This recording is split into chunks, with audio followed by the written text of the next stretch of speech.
I mean, there are so many. It's a very broad question, and and in this case, I don't think the company would be Suncor. It would be Syncrude. But the communities have many questions about the scale of the operation, the public health implications of these operations, and there are many things happening at different places. But in general, most of the issues raised in the film have still not been adequately resolved or adequately investigated by government authorities. And yes, Maple Grove, you are next. Hi, I want to say great documentary, and also, what do they do with the food supply? Do they still fish there and like get their meat there, or do they like have to supplement? Like, what do they do?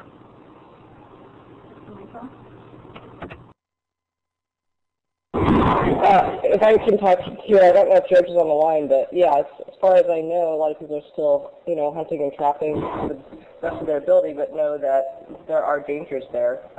But obviously there's regular markets and things, and people are buying bottled water now, so, and they have been for a while. In fact, government officials bring in cases of bottled water when they come in for meetings up in Fort Chip because they know they can't drink that water there.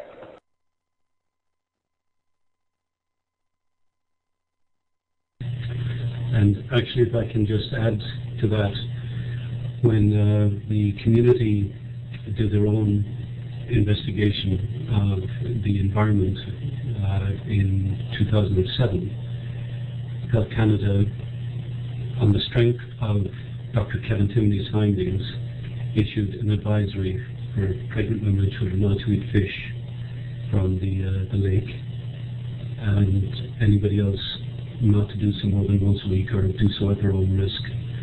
Families were also advised that they should keep their children away from the water. The Lake Athabasca, of course, is their playground, so it's a huge loss to the community.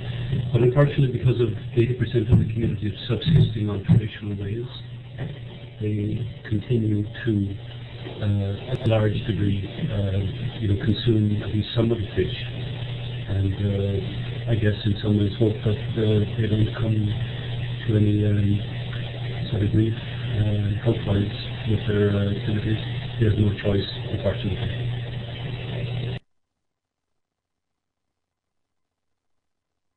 And the next question, please.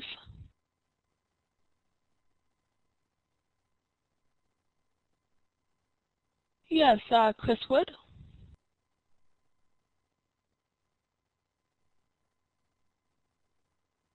Okay, so Chris Wood, if you could ask your question first, and then we'll go to Maple Grove. Okay, sorry, I was okay. So I'm still asking my question. There's reference in the documentary to what are referred to as documented ongoing leaks from, I believe, one of the older ponds, and then a later reference to what sounds like an individual leak. Can I assume that at least one of the ponds continues to leak on an ongoing basis? And can you point me to where those documents might be available at all? I think that's yours, Andrew. Hi, Chris. It's Andrew Nikifork in Calgary. There is been a very ongoing investigation at the Tar Island Dike, which was the first large dam built back in 1965. It has been leaking for more than 30 years. One of the major investigators in seepage from this dike in the last couple of years has been a fellow by the name of Dave Rudolph at the University of Waterloo. And he just published a study on his findings, I think it was in December.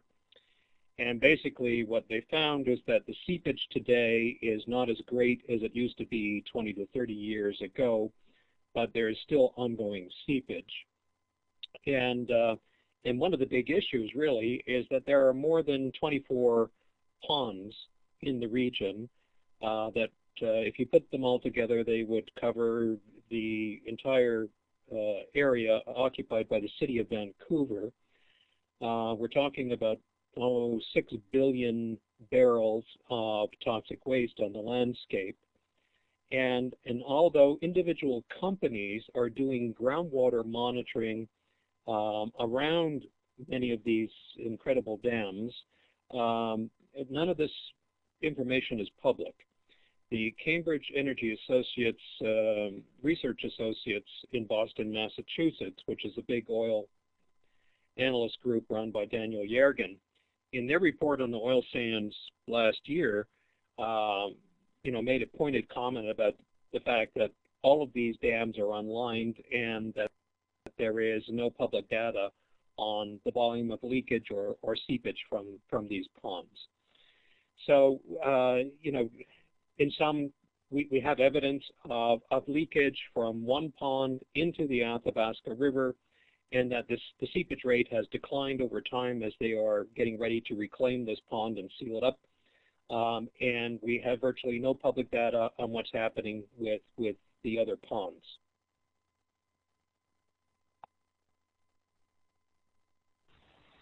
Thank you. Okay, so the next person to ask our question is Maple Grove. Go ahead, Maple Grove. My question is, why does the U.S. have to get their oil from us?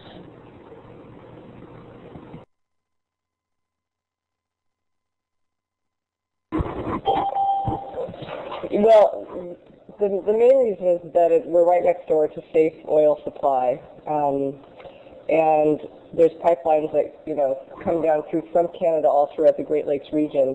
BP is one of the top refiners of oil sands here in the U.S. It's just a safe oil supply. Andrew Nikiforuk can talk about this as well. But the resources are dwindling in the U.S., and this is going to be an ongoing, steady source, but it's far more environmentally devastating.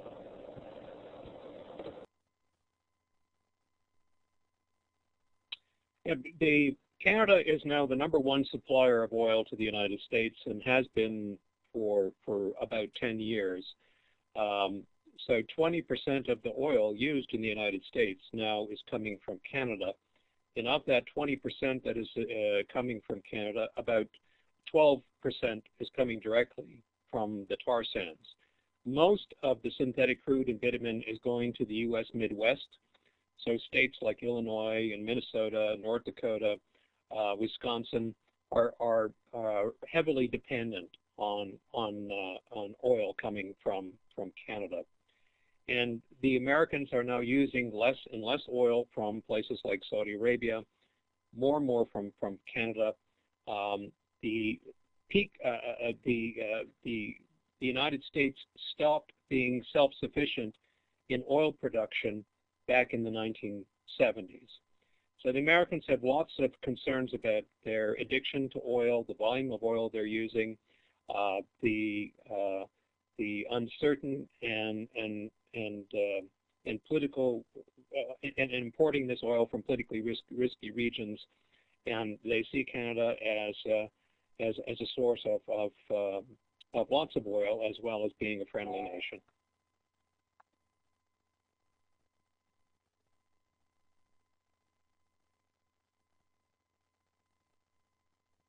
Okay, so there was a previous question from Louis St. Laurent that some of the First Nations people must have worked for the oil industry. How did the First Nations people feel towards these people in their community? And it was answered by Dr. John O'Connor. He said that First Nations have a love-hate relationship with the industry. While financially benefiting from the tar sands, they increasingly are aware and more vocal about their concerns for the obvious disastrous effects on the land, and it appears their health. There's another question about what is Dave's last name, the University of Waterloo researcher. So anybody who was curious, that name was Dave Rudolph. Okay, so the next question would be from Gary Baldy, and he asked, it sounds like once again the multinationals are directing the show. How can we as citizens have a voice or impact this issue to attempt to help the community change things and get things cleaned up?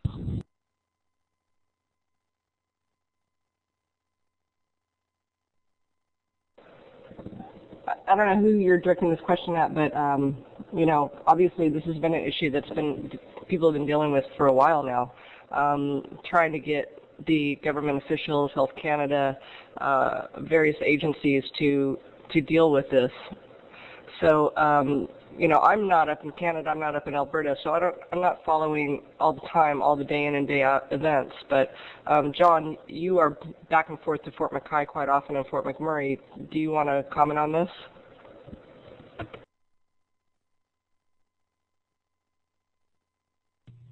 Sorry, my audio was gone. I disconnected completely for some reason. I presume the government probably did that. Anyway, I didn't catch the question. Can you repeat that?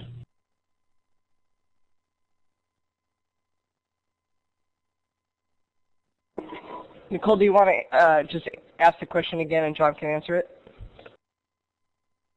Sure. Gary Bally says, it sounds like once again the multinationals are directing the show. How can we as citizens have a voice or impact this issue to attempt to help the community change things and get things cleaned up? And I'm also just going to read the answer from Andrew Nikiforuk, and he said that Canadian citizens need to ask more questions about fiscal accountability and how the oil wealth is being spent. Most Canadians are not aware that Canada now supplies the U.S. with 20% of its oil, and most do not know that the majority of this bitumen will be shipped raw without upgrading in Canada. And by the way, Garibaldi says they are a school.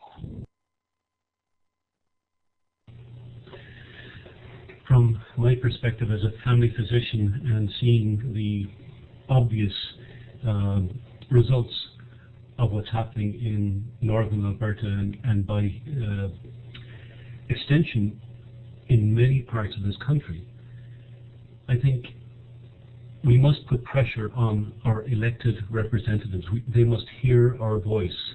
One of the things I was told in Fort Chip, probably in 2007, 2008, 2 years into what we're doing roughly, was that they had tried for years to have their concerns heard, and they said that at the point where the media sort of learned of the story and they started to gain attention and gain government interest because of media pressure, their comments were, now we have a voice.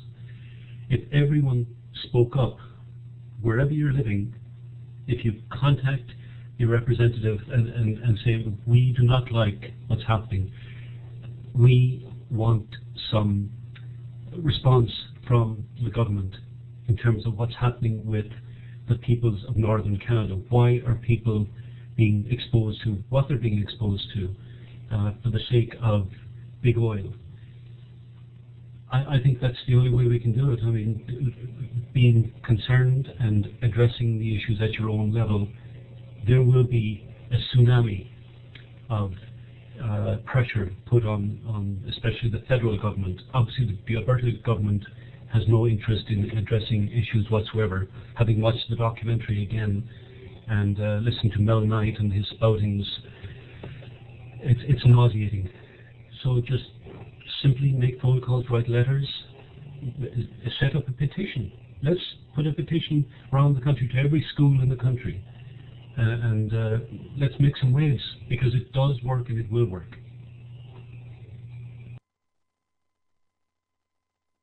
Okay, so Andrew Nikiforuk also says that the project generates enormous amounts of royalties for the province and taxes from the federal government. And as a result, Alberta is a petro state much like Saudi Arabia. Oil revenue also explains why the federal government is not terribly interested in climate change. Canada's record on reducing carbon emissions and acting on global warming is as poor as Saudi Arabia. Oil-producing nations generally do not support science that calls for a reduction in fossil fuels. And Leslie Irick says that citizens should be active in writing to their government officials, speaking out and protesting the issue at hand. No one deserves to be a victim of large corporations who are exploiting the natural environment, and as a result, citizens downstream from the oil sands, we can all stop buying oil from companies who are exploiting. Post your feelings on the Twitter page, and she provides the link there. And Andrew says the fish with two mouths is a natural thing and has nothing to do with pollution from the oil sands. Okay, thanks for letting me know that, Andrew, because I thought it had something to do with that. And the next question will be from Louis St. Laurent. Okay, there are actually several questions that I'd like to take up right now. First of them is, as far as company and community interaction that we see at Portrait One, what is the usual protocol? Like, how does the company communicate to the community from like day to day, week to week, however?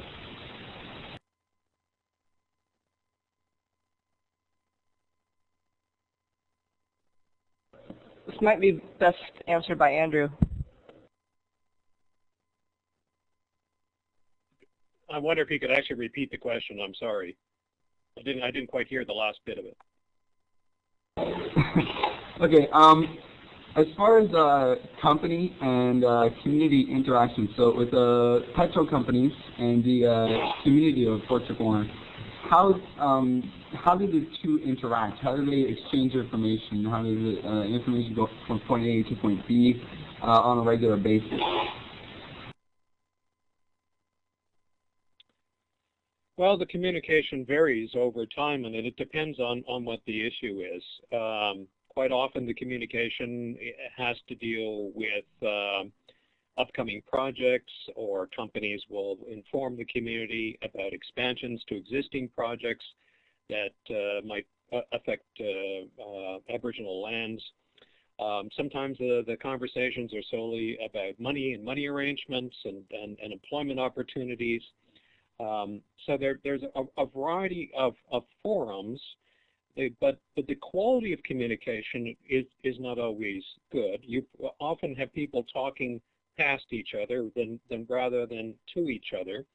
I mean, when Suncor, when it came clean on a number of violations of that had occurred in terms of putting polluted water into the Athabasca River, were very uncomfortable in reporting this news directly to the people of Fort Chip, and they weren't experienced at doing this sort of thing, and they don't have the kind of ongoing ties that they should have to be able to have effective dialogue about a lot of these issues. And this is one of the big major issues in oil sands generally, is that you tend to have industry monologues and government monologues, and you don't really have real ongoing constructive conversations between local communities and the companies. And this has been an issue up there for a long time. Okay, thank you very much, Dr. Nicofort. Next question is, for priority, which one, the open-ended question, which one should be prioritized?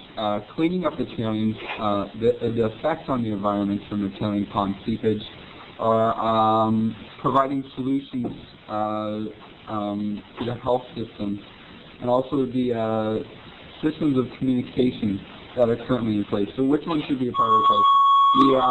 The environmental system or the communication and interaction systems?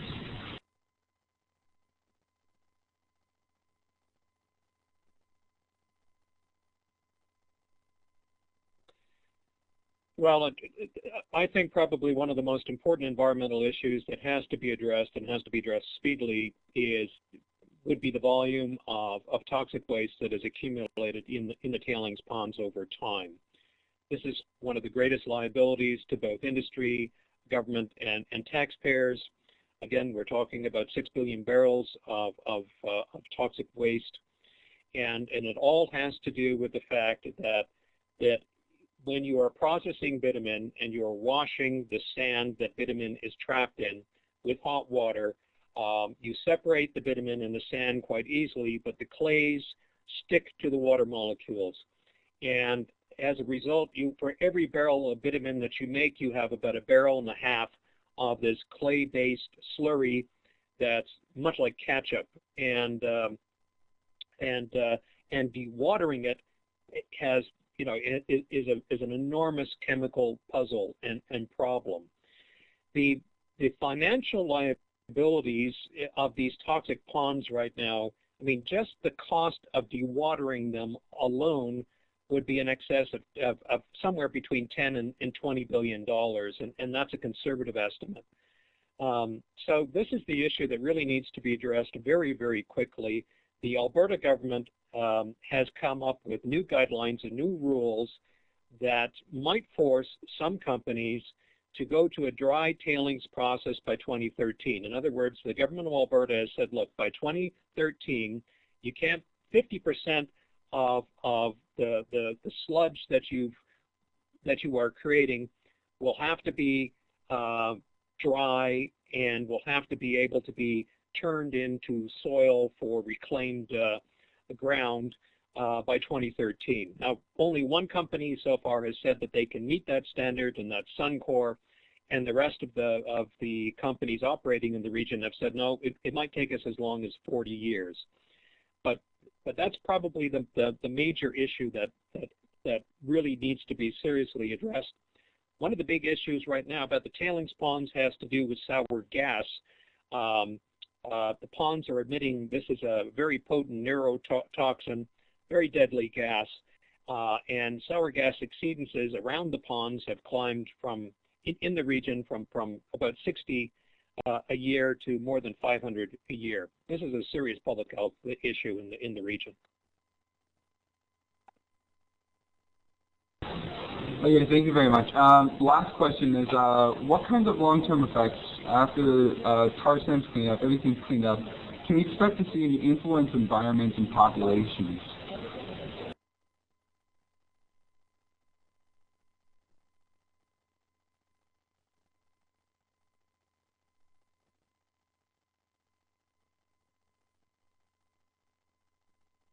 Andrew, do you have some info on this through your book, Tar Sands?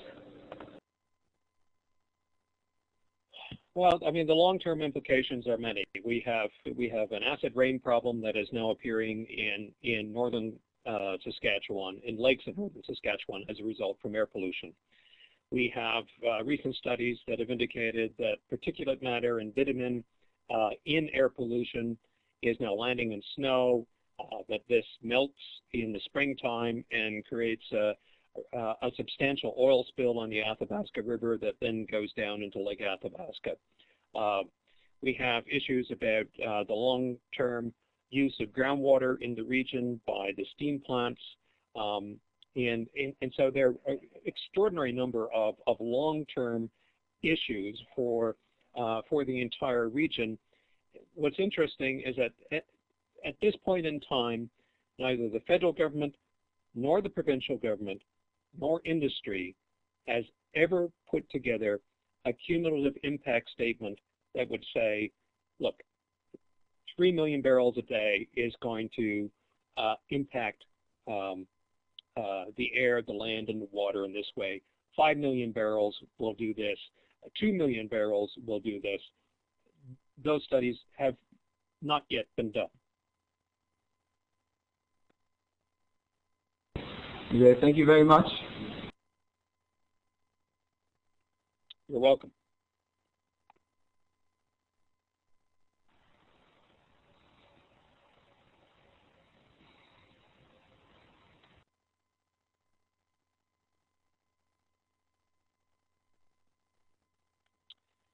There are any number of solutions that communities and ordinary citizens need to bring up. The first is fiscal accountability. This has to do with the money that the governments make from this project. Is this money being collected fairly? Is it being saved for future generations? Is the government running on taxes from citizens as opposed to oil revenue from oil companies. If the government is running on oil revenue, then it will represent the project and the development of the project over time, and not citizens. We need a proper public health study, obviously, that addresses the concerns of the community of Fort Chip. So that's something else that citizens need to ask for. I think we also need to ask for a slowdown of this project. The more money and poured into this project, the greater the liabilities will become for all of us, in particular if oil demand goes up and down and becomes increasingly volatile over time. So there's lots lots of issues that people can address and write their MLAs about. Okay, so the next question we'll take will be from Maple Grove. Sorry for the wait, Maple Grove. If people could just ask one question and then get into the lineup again, that would be good. Thanks.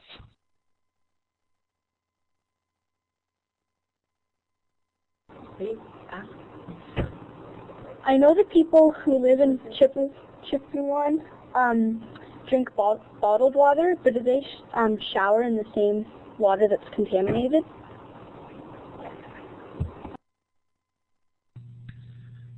Yes, they shower in the water that comes from the water treatment plant.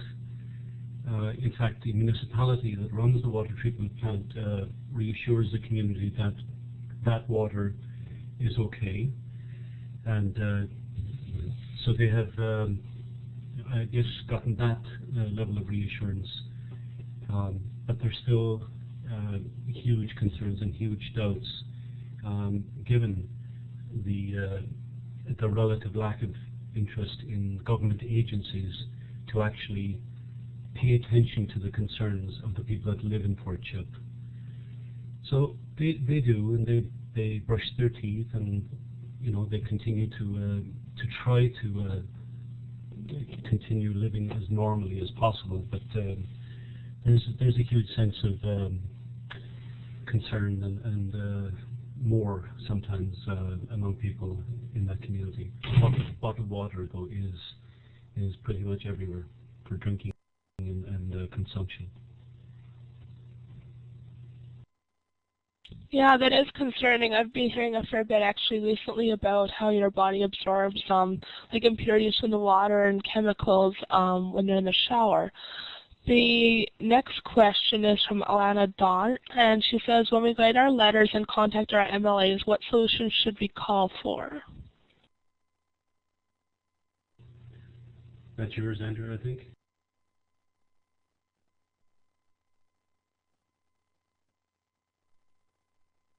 Yeah, I think I already answered that question. Oh, sorry. So we can go to Louis St. Laurent then.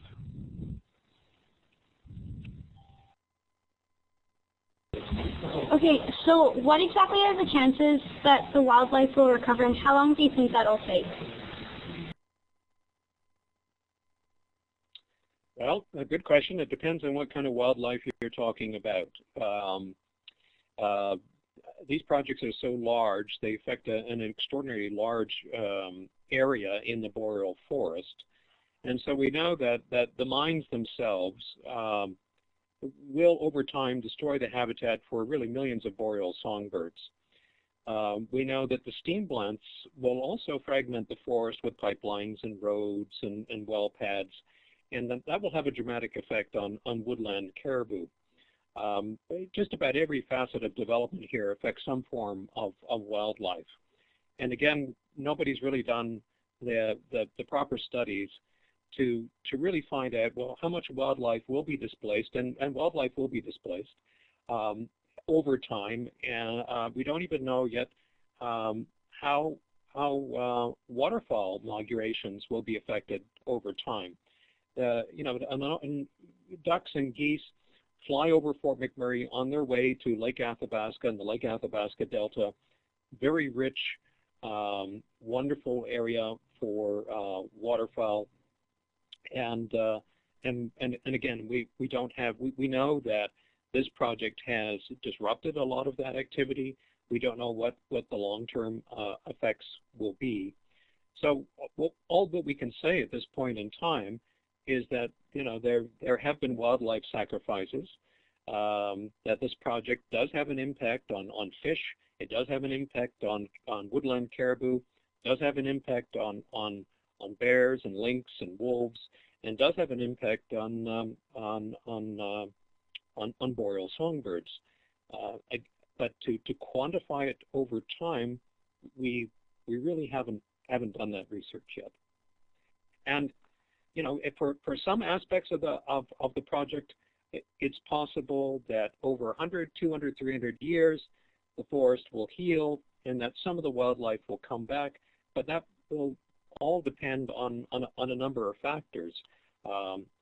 In particular, climate change. It will depend on how well we reclaim the land. We know that we're not going to be able to restore a lot of the wetlands, which are a really critical part of the area. Really, 50% of the area now being mined was at one time wetlands, and we really just don't know how to recreate those landscapes.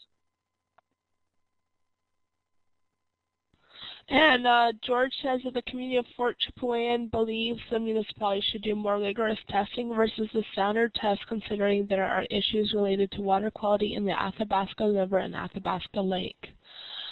Concerned individuals in putting pressures on your MLAs in relation to Fort Chipewyan issues should be putting pressures on government to respect Fort Chipewyan treaty rights, supporting the request for a baseline health study, supporting a local community-based monitoring program, and supporting a moratorium on any new approvals.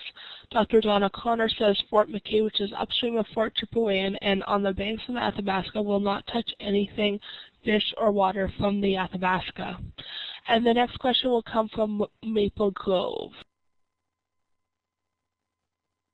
Is it possible that the pollutants may get into the ocean? And if possible, and if it does, what would happen?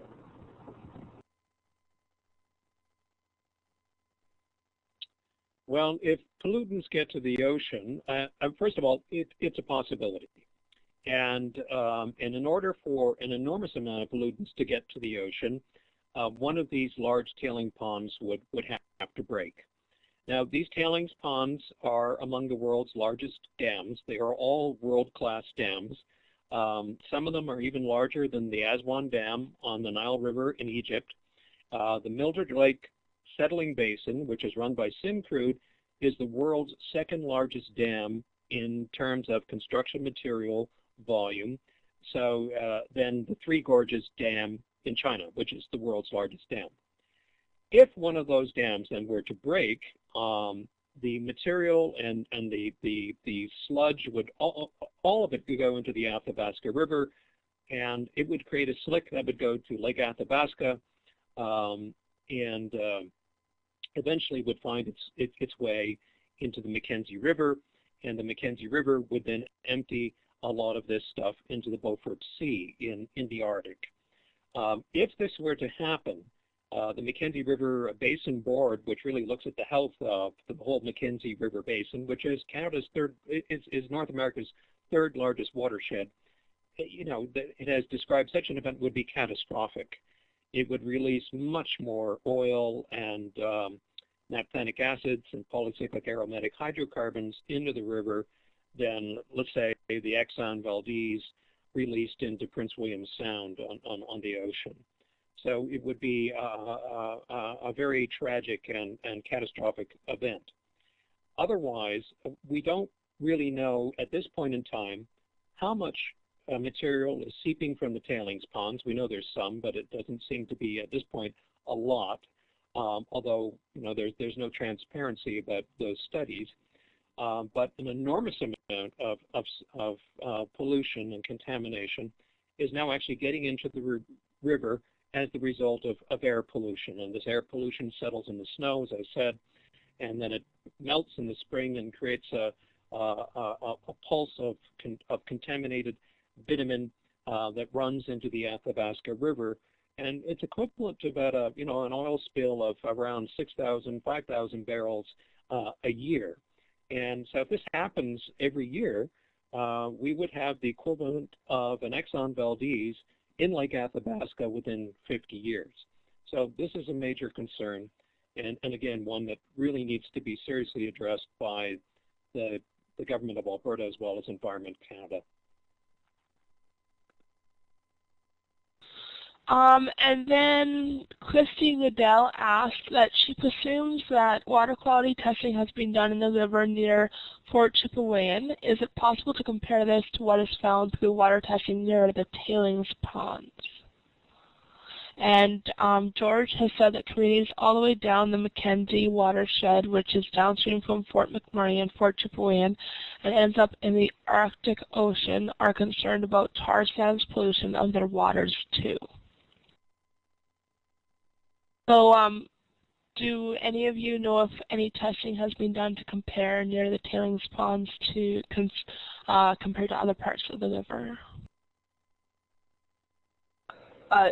John or Andrew, do you want to talk about Dr. Schindler's recent findings at all? Yeah, briefly, I mean, David Schindler has done some studies, and what he's one study which has now been published, and this was the study that found that, you know, approximately 600 tons of bitumen is being deposited within a 50-kilometer radius of the upgraders in the region on snow, and that, you know, in the springtime, this stuff, when the snow melts, you have a pulse of bitumen oil and other stuff getting into the river, and this is quite significant. Syncrude has 186 monitoring stations around its tailings ponds, and they have approximately 21 tailings ponds altogether. But there's no public information about you know, the seepage and leakage from those ponds into the river or into groundwater. So we don't know.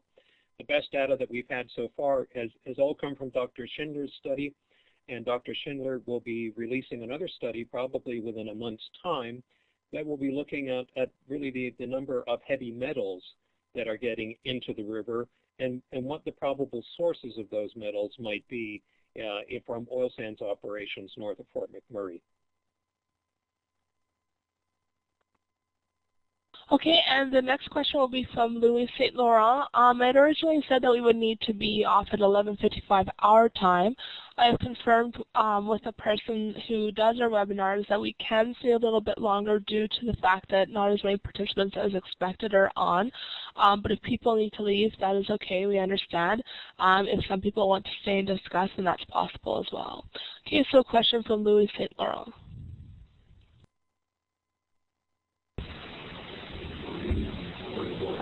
So assuming that it's cheaper for oil companies to pay their fines or penalties when they're found to be polluting the environment, should the government fines be substantially greater in order, which will encourage oil companies to invest in technology to clean up the problem to begin with?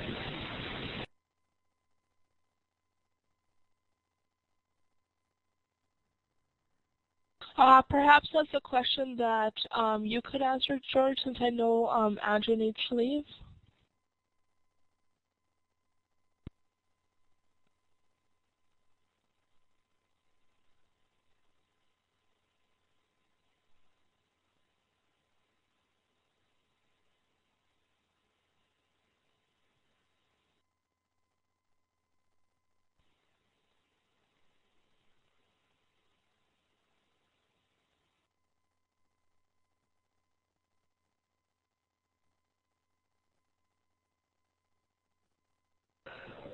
I think, you know, I can make a comment on this while George is trying to answer. You know, they had that recent issue with the duck death. Syncrude's oil toxic pond had 600 original ducks that were considered dead, and then it went up to like 1,200 or 1,400. They're now back in court. They pleaded not guilty. The government did raise fines on this, but you know, it's nebulous to say how much the government's going to enforce these agencies, because the government makes money on these agencies, right? So I think the larger the fines, the more pressure the government puts on them as an outside entity, the better. We'll see what happens in court as an example of this with Syncrude. And if they get off scot-free, that will be an interesting answer to how much pressure government puts on the agencies. George O'Connor says the government really needs to elevate penalties. Government of Alberta and Canada environmental penalties and standards are one of the weakest in the world. I want to go back to some of the comments that Dr. John O'Connor has made and read them for everyone. Dr. David Schindler has revealed that 11,000 metric tons of PAHs are contaminating the river every 3 months, so that's like a major oil spill annually. And he also says that the government immediately denied the study findings, saying their data doesn't support the Schindler findings, yet the government has not produced one shred of evidence to support their assertions. And George Pushis also says that otherwise industries like Syncrude getting a $800,000 penalty is really a slap on the wrist and nothing else. So we have a question up here from Maple Grove. And they were wondering if we were going to have a webinar about the Dirty Oil movie. We would have to check with Bubblegum about that. The rates might be different because it is a feature film, so it might be something like people would have to purchase the movie or something like that, perhaps, and then we could have the webinar. We may not have the same rates to show it over the webinar like this documentary, but we'd need to talk to Bubblegum about that.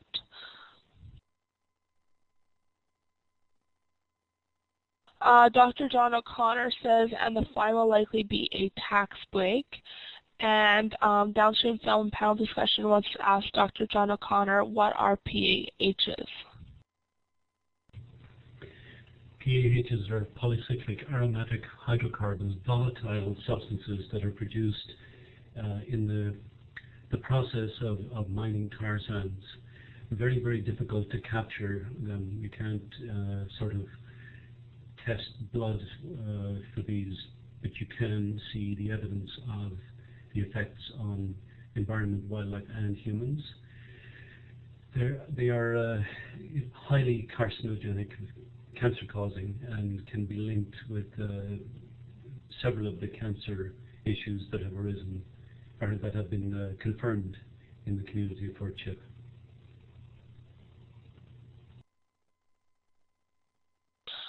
Teresa had asked a previous question, have there been any response from the oil industry or government regarding this study? That was the study that Dr. Schindler conducted, and Dr. John O'Connor has responded in regard to the government. Does the oil industry respond to any of these types of studies, though?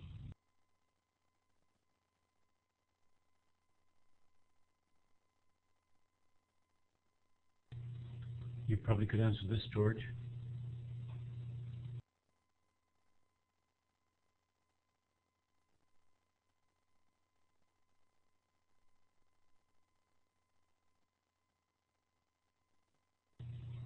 Well, I'll just take a stab at it. Oh, sorry, George is answering there. So George says Dr. Schindler's study really called into question the effectiveness of the government and industry monitoring programs called the Regional Aquatics Monitoring Program. And Dr. John O'Connor, you had something to say as well? Yeah, that particular program, RAMP, as we call it, has been totally discredited and has been producing nothing in terms of scientific evidence to suggest that what they claim, that there is no impact on the environment, especially on the water. And that's been actually an issue that's been confirmed by independent, impartial, respected scientists, many of whom have been retained by the Alberta government for various investigations over the years. So it's a totally sort of unpoliced and unmonitored situation. In fact, industry and government confirmed that industry itself reports to government. So basically, it is akin to someone walking into a police station the morning after they've been drunk driving and telling the policeman, you know, arrest me, I was drunk driving last night. It's a very, very bizarre situation that leaves the health of the whole communities of people in the north open to, I guess, cynically, the price of oil. Okay, so George says RAMP is funded 100% by industry and supported by government. So if there are no more questions, then I think that we will wrap up.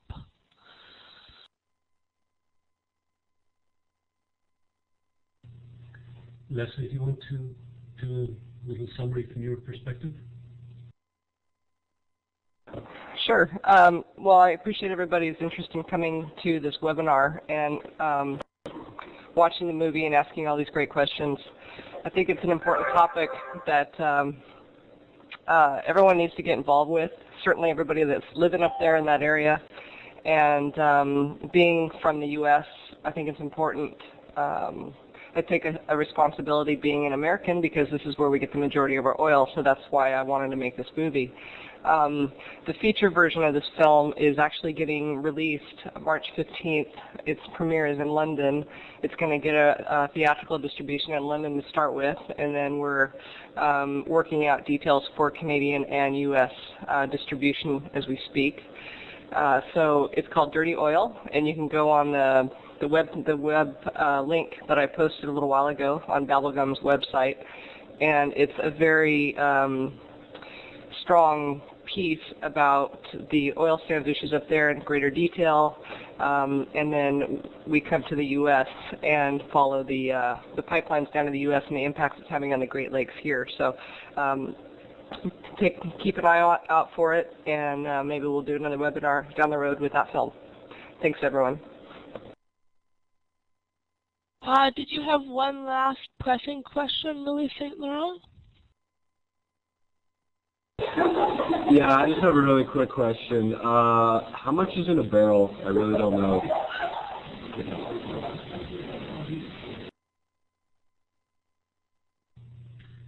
George, I'm not sure if you know that. Is it 90 gallons? I'm not sure. Oh, okay.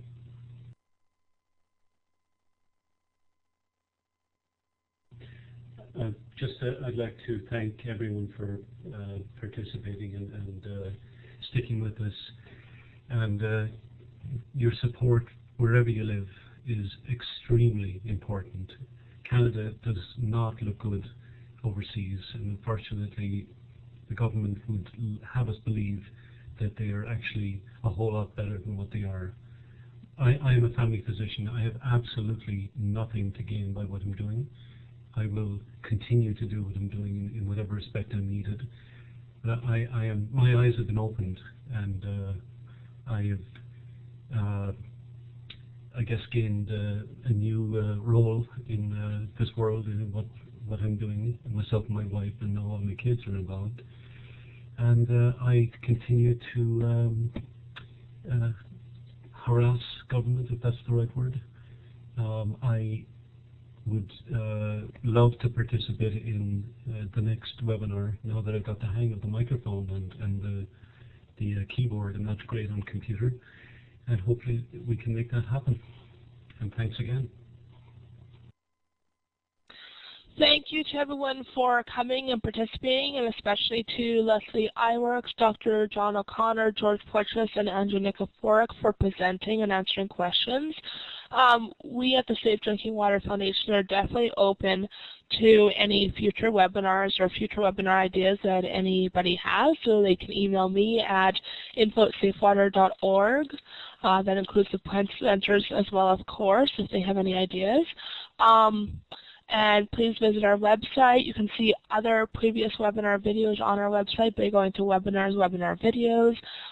Don't hesitate to email me if you have any questions. And I hope everybody has a great day. Thank you again for participating. Thanks, Nicole. Thank you.